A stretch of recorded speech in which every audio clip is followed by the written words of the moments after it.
Hello, I'm Cat Lake, and this is the second edition of Adult Aspie.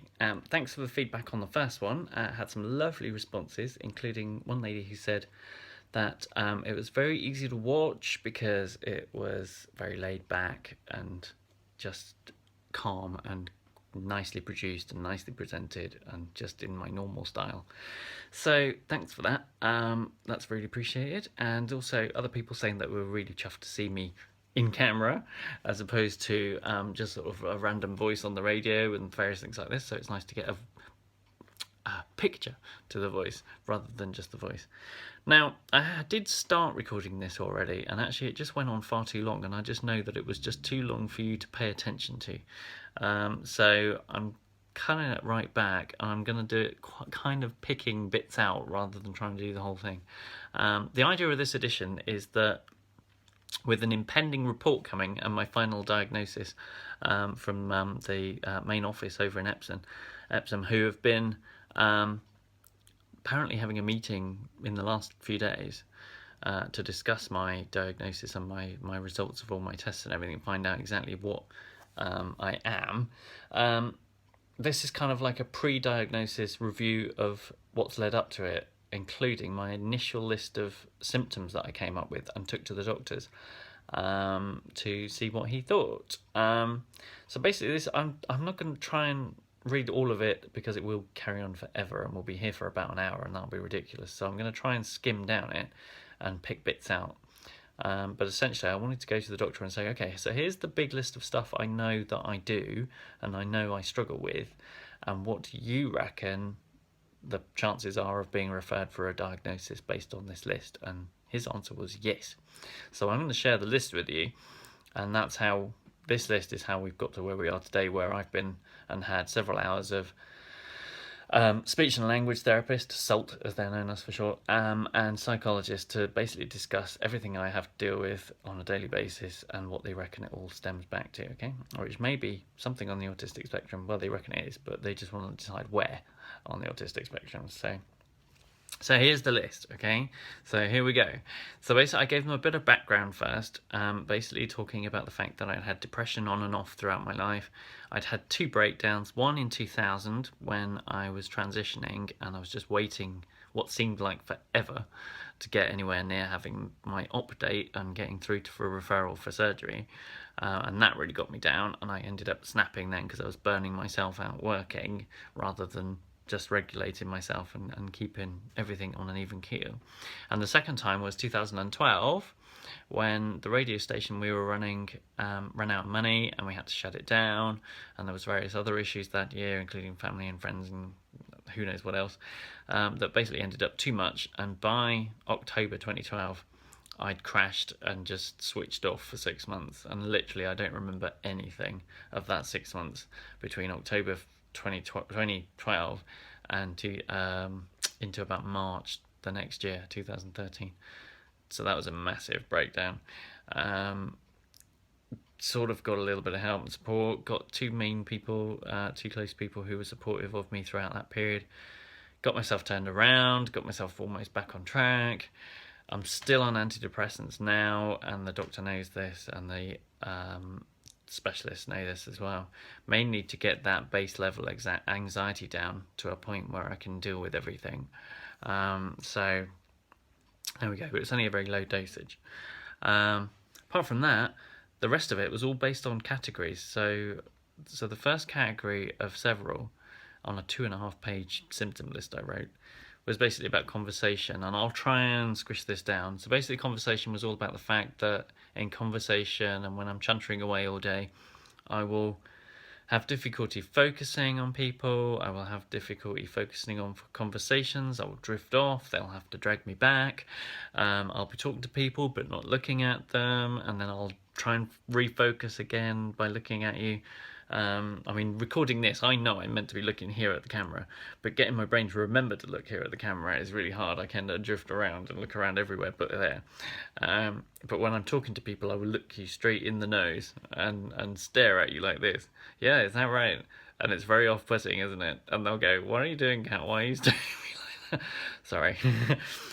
So that's, I overcompensate by focusing on people. Or I won't look at you at all. If I'm walking down the road and there's strangers walking past and people in shops and stuff like that, I won't really look at them. I will just drift around the shop, looking down and looking everywhere, shelves and floor and people and money and holding on to things, and just kind of wandering around singing to myself, and never really look at where I'm going and who I'm around. Conversations, difficult to get me to fix on a conversation. I'll sometimes drift off and lose plot and ask people to repeat things again. Also, I'll chunter on about stuff that I've seen. I'm a bit of a mimicker. I mimic things all the time. I repeat advert scripts. I repeat, jingles and things. I'll repeat sort of advert, jingles and things, and tend to drift off into my own world. So it takes a little while to get me back in, and sort of focus on what's going on again. I'll just drift off sometimes. So that's concentration and conversation. Other things in conversation, that my voice changed. So apart from the obvious, actually my accent changed. So I lost my accent when I left school, and I read up on Asperger's and autism and found that a lot of people do tend to change their accents or lose their accents at certain points. Something I came across, I don't know how widespread it is, maybe you can tell me if your voice has changed or your accent has changed, but mine certainly did. I am a living proof example of what happens. Within 6 weeks of me leaving school, which all the way through that, I had a rich black country accent. So I used to talk like that all the time, and lived down in Sedgley, and it was lovely. But then I lost my accent when I left school, and the next time I met a friend in town one day, she went, "Oh, hello, how are you?" And I went, "Hello, how are you? I'm fine. I'm out at college and I'm doing radio and yada yada." And she went, "You've gone all posh." It's like, I haven't gone all posh. I've just lost my accent, like in 6 weeks flat. So I don't know how that happened, but it just did, and I didn't even think about it. It just happened. So apparently that's a normal thing. And I'll do impressions of other people's accents, and I'll do impressions of characters, and I'll do mimicking things on TV and on radio. And even people, I will pick up accents of other people and copy them, which is really embarrassing when you're talking to them and you suddenly fall into their accent and you start doing their accent. That's a bit awkward. In conversation, people will make jokes and I'll completely miss the point of the joke and I won't even get it and it won't make any sense. So sarcasm and joking kind of passes me by sometimes. General conversation. I prefer to chat online. I don't use the phone at all if I can help it. I will answer the phone to people like clients that I've saved in my book, in my contact book. So if I saved you in my phone and on my Google contacts, and you're a client or you're someone I know or somebody important that I need to speak to again, I will save you, put your name and the company and the organisation to do with what it's to do with, and then I'll put an exclamation mark at the beginning of your name to tell me that it's someone I know is expected to call and that I know who they are and it's okay to talk to them on the phone. So there'll be an exclamation mark at the beginning of their name. It's just one of the ways I get around. If there's no number saved, so your name doesn't come up, except I'm getting confused. Name doesn't come up, there's just a number. You're not saved in my contacts. It's either a withheld number or one I don't recognise. I just won't answer it. I just cannot answer it. It will go to answer phone. I will listen to the answer phone message. Once I know who it is, then I will ring them back. And it's just how I deal with it. It's just how I cope, really. And apart from that, difficulty empathising with people. I thought I had some empathy, but apparently I don't. I thought I was quite good in saying, "Oh, I'm really sorry to hear that. I'm really sorry. It's just such a shame." But I'm just saying it. I'm not feeling it. I'm not feeling anything inside me. So what I do is I panic and I go, "Oh, I must do something to help." So, for example, a few years ago, my girlfriend at the time lost her father, which was a shame, and she was very upset about it. And she was over my house at the time, so she just said, "Oh, my dad is not out. I think he's died. I need to get home." And it was obviously a really emotional situation and quite sudden, and I was like, okay, well, I'll get you home. It's okay, I'll get you home. It's okay, don't worry. Don't worry, it'll be fine, it'll be okay. And of course it wasn't going to be okay. How can it be okay? That's a stupid thing to say, but that's all I could think of saying, because I had no idea how to process the information, that the fact that she'd lost someone that important to her, and I just didn't comprehend and understand what to say right to make it right, to make it better, and I feel really bad about that. And I'm sure she's watching this, and I'm really sorry if I made you feel really awkward and if I upset you by going, it'll be fine, it'll be okay. Because I didn't know what else to say. I just was like, okay, I've got to do something. What can I do? I know I can take her home and that'll be fine. And then I get home and then that's it. And she can go and deal with it. Well, of course she couldn't, because she then had to go out the next day and go and deal with it. But I'd done the first step. It was like, okay, I've done something. I feel like I've done something. I don't know what to say. I don't know how to respond. But I've done something. So I struggle with empathy. I just say things, but I don't necessarily know how. Not that I don't feel anything, I just don't know how to feel about something. I don't know how to comprehend it and how to react. And I struggle with that. So I've said it. I also talk to myself. That's the last thing in conversation is I talk to myself all the time. I vocalize thoughts. I ask myself questions all out loud, because it's the only way I know how. So then you find yourself quite embarrassed when you're out in town and chuntering away to yourself, and someone goes, "You okay? Oh, did I say all that out loud? I'm sorry." So I just have to be aware that my brain thinks aloud sometimes. Relationships, not masses to write on here, but basically just that they're often awkward because I obviously have a lot of different states. I'm sometimes depressed, I'm sometimes really down, I'm sometimes lost, I'm sometimes just in a state, I just don't know what I'm doing, and sometimes I kind of struggle with people being away. I don't like being left alone, I don't like being dropped into situations I'm not comfortable with or I've never been in before, and I sometimes struggle to decide where to put people in the whole, are they sort of acquaintance, friend, more than a friend, best friend, whatever. I struggle to put people in the right priority in the list. That's a bit of an odd thing. I don't know, I've always had that problem. Meet somebody and go, okay, you're lovely. Now what do I do with you? Do I put you here or here or here or there? So I don't know. This is one of those things. I'm just distinguishing relationships and distinguishing people, I suppose.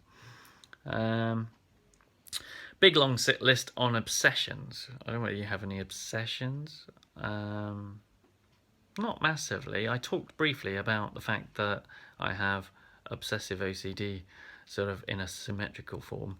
And that I did tell them, and they all agreed that that was a kind of common thing to have I want to feel happy because I've done this in a certain way. Yeah, egosyntonic behavior apparently, so I learned at my last appointment. So that's what that is, so that's in there. I don't do anything because the world will end, but I will do stuff because I think that will just make me feel better. Sorry, I've got a sneeze coming on. I know I'm going to sneeze on camera. So what else? I'm rubbish at maths. I told you, didn't I? I'm rubbish at maths, and excuse me, I just sneezed. I apologise. Other things, I'm rubbish at maths. I'm absolutely rubbish at maths. I'm just terrible. And I'm okay at English and media studies. I love media studies because that was my thing I always specialised in. Hence I ended up in radio and video. I hate failure. I don't do well with failure. I'm always afraid of failing and everything falling apart, which is why I tended to end up overworking myself to try and get something done all right, and then ended up burning out anyway, because I was just afraid of not doing it right or doing it wrong or failing and all falling apart. What else is there? All sorts of stuff.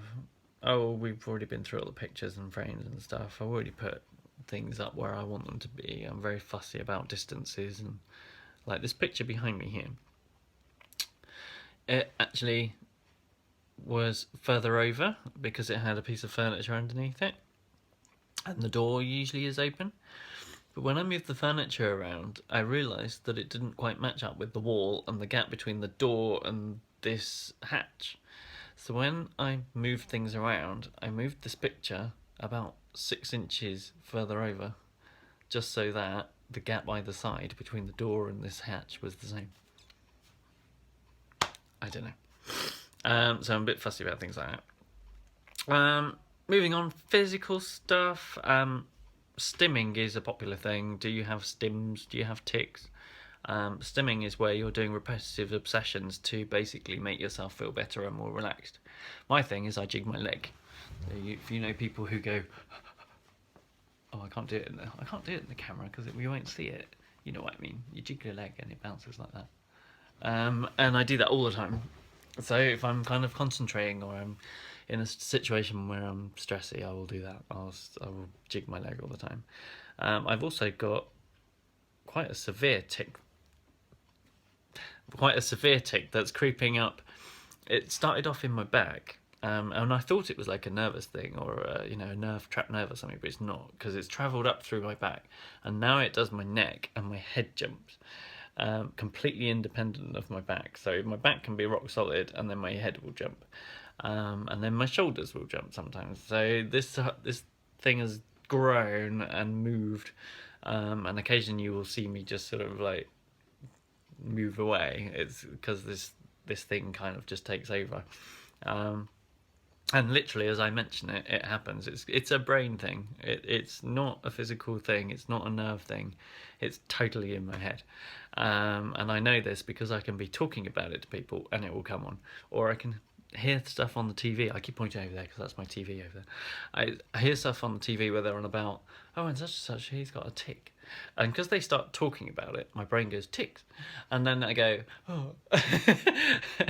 I'm like, okay, stop talking about it now. So it's totally in the head. Totally in here somewhere. I don't know why, but there we are. And also I chew my lip, I bite all my nails, I have to be doing something, I play with my fingers. Somebody pointed out the other day that when I'm concentrating or I'm nervous, I play with my fingers like this, and I do it all the time. What else? Oh, crikey, so many things. Oh, yeah, I just found something else that reminded me. Last thing I'll mention on little habits and obsessions is, when things click together, like pen lids and the tops off of memory sticks and things like that, and stuff like that, stuff that comes apart. I will sit there for ages, just pulling the lid off pens and putting it back, pulling the lid off pen, putting it back, pulling the lid off pen, putting it back, and the lid off my memory stick is the best because it's nice and smooth, and it's a very pleasing action pulling this lid off. It's just lovely. I love it. Stuff like that. Other tactile stuff. I'm a seeker for furry stuff, so I've got many a furry thing everywhere. I love fur stuff. Faux fur, of course, not real fur. Faux fur I will be more than happy to touch. Real fur, I recoil at. I've got an avoider for faux fur. Let me get this the right way around. Avoider for real fur, seeker for faux fur. Who knows? One of those weird things. I'm a seeker for music, drum and bass, good music, folky stuff, instrumentals, anything like that. But an avoider for really sharp, loud noises and stuff like that. So I don't like fire alarms and I don't like sirens very much, even though I really love emergency vehicles. More on that another time. But I don't like sudden noises, and I don't like bangs and crashes and sudden noises and fireworks and stuff like that. I love the look, I love the sound from a distance, but if it went off right next to me, I would freak out. And I don't like sudden bangs and noises and loads of noises in the room. So I'm very sensitive to noises and sound, but I do love my music. I love the light of the sunshine and I love being out, but I don't like it too bright, so we always have to have shades if I can remember to take them with me. And I don't like it too bright in a room, so at the moment there's only 2 little lights on in here and no more than that. It looks a lot brighter on the camera because obviously it's compensating, but actually it's not too bad. I usually have it a lot darker in here. So there's lots of things like that I'm seeker avoider for, but particularly fur stuff that I find calms me down. I like to be in relaxy light. I like most food. There's the odd few foods I don't like. Textural things, like I hated liver, and I don't mind beef, but I don't like it if it's really chewy. Anything that takes forever to chew, because liver always took forever to chew when I was young. So anything that takes a long time to chew, I just won't have anything like that. Don't like it. Just want it done and dusted in like a minute, if that, a second. And other things, talking to clothes and furry stuff and things, I hate anything that has buttons on. I have a bit of a fear of buttons, and people think this is crazy, but I realised it was an issue because I never liked them. And then I saw somebody on TV with a exact same fear, and I was like, I'm not alone, it's not just me. But actually, that's exactly it. I just hate anything. I don't know what it is. I don't know what it is about them. It's obviously something happened in my past or something, but I just hate them. So I avoid anything that has that on. What else? Lights, done that. Lights, done that.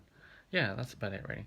So that's touch, sight, hearing, hearing noises, and smelling. Smells, a seeker for grass, fresh cut grass, and avoider for anything with melted cheese in. I can't stand it. I hate pasta bake because of how it smells, not because of how it tastes. I hate pasta bake because of how it smells, and it smells gross. So there you go. So there we go. Emotional, just I'm going to quickly say that I basically owned up to being quite sensitive and quite reactive to things if I'm upset. Panic attacks I get occasionally. I get meltdowns as well. There's a big difference. Panic attacks I had a lot when I was depressed and when I was going through my breakdown. The meltdowns happen when there's too much going on, so I can't control the situation. If I feel out of control of a situation and I feel I haven't got any say over what happens and I can't get away and I'm not driving my own car and I haven't got an exit point and all this sort of thing, I will have a meltdown, right? Which is basically just not quite a panic attack, but similar. But it'll just be, I've got to get out. I've just got to do something to change this. I've got to get out of it, and then I'll just get wound up and wound up and wound up and wound out. Panic attack happens similarly, but ends up being very screamy and very horrible. Whereas the meltdown just kind of is a lot of hyperventilating and a lot of like, I don't know, just panicking. Well, not panicking. It's different. It's hard to explain, but it's kind of like, I don't know. It's just kind of like not being in control and getting anxious, I suppose. So I do have meltdowns occasionally. So I just have to be careful where I put myself and what situations I get into. And there's a bit at the end that was on about exhibitionism. Now, it sounds a bit odd, but the reason I put that in was because actually I'll take great pride in something I can do and something I love that I've produced or done.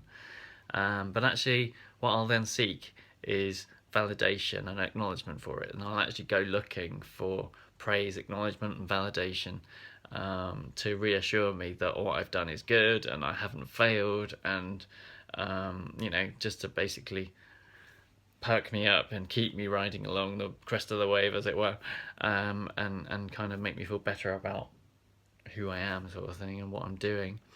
So that's good. There's a lot of things in there.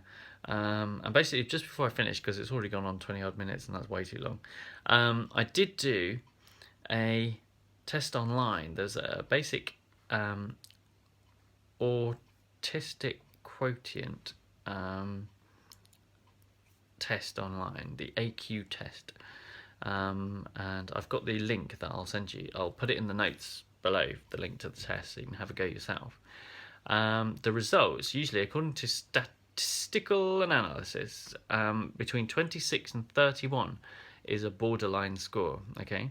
And 86% of people with a score of 26 to 31 can be correctly classified as having what would have been at the time Asperger's syndrome, okay? So what do you think my score was? The official criteria for Asperger's syndrome at the time was an AQ score of greater than 32, okay? 32, okay? My score, 45. Okay. Nowhere near the borderline, you know, sort of 86% of people were between 26 and 31. But if you're above 32, that's almost a given. My score, 45, just in case you missed it. So I'll put the link in below and you can have a go at that. But basically, I know I went on a long time, but I wanted to get in as much of it as I could now, because the next edition is going to be looking at my report when it finally comes with the diagnosis in, so we'll see what goes on there. But I've bunged in as much stuff as I can in there. What I'd like to do is invite you to get in touch, drop me a message, a comment below, send me a message on either Twitter direct messaging or message me on the Facebook page, both at Adult Aspie, and ask me a question. So if there's something that perked your brain up and you went, oh, I'd like her to talk about that in more detail, or I'd like her to go back over this particular point, then that'd be easier, because then I can go back and cover it in a bit more detail, and I'll try and answer it specifically to what you want to know. But I've just kind of picked bits out today. So there it is. So do that. So don't forget to subscribe. Don't forget to like it. Don't forget to check out the notes below. Don't forget to visit the links. Thank you for the response from Katie after the last video. She got in touch and said thanks for the shout out, and it's lovely to see your videos. So hopefully you'll join me again, Katie. Hoping to hear from Willow at some point, because Willow's still busy doing the old video now and again, and she's still doing her thing. So hopefully we'll touch base with Willow at some point. But here's my video again, number 2. Hopefully it wasn't too long. We'll try and keep it under the half hour for a long one. But hopefully it's been of interest and you've kind of paid attention. And also, I hope you like my new tattoo. I know it's a bit random to mention this at the end of the video, but I wanted to.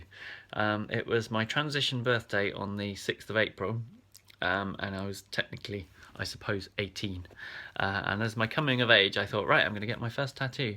So as well as getting my hair done the other day, which was lovely, I went and got my first tattoo. So just to quickly, at the end of the video, explain, this is a transition story, okay? So at the very bottom here, okay, we've got a little caterpillar. Can you see the little caterpillar? Yeah. And he's having a wander around the bottom stem of some sweet peas, which are the April flowers. And there's a little autistic little puzzle piece there, which I thought was lovely. And he's having a wander around trying to work himself out and work out who he is and what he's meant to be and where he's meant to be going.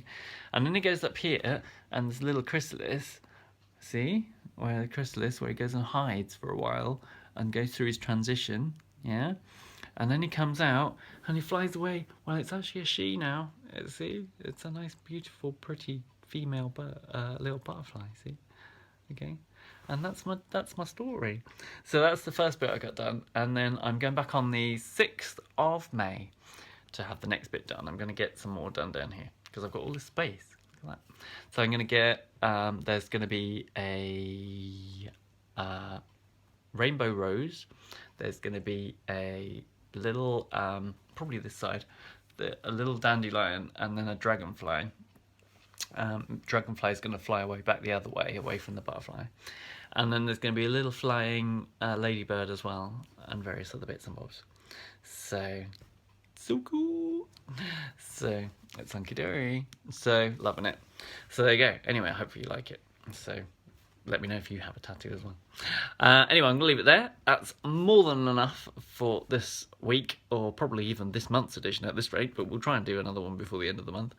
And thanks for watching, and leave some comments and respond and follow and subscribe and like and everything. Find us on Facebook and Twitter, and don't forget to say hello and share it with your friends. So that's it. I'll see you next time.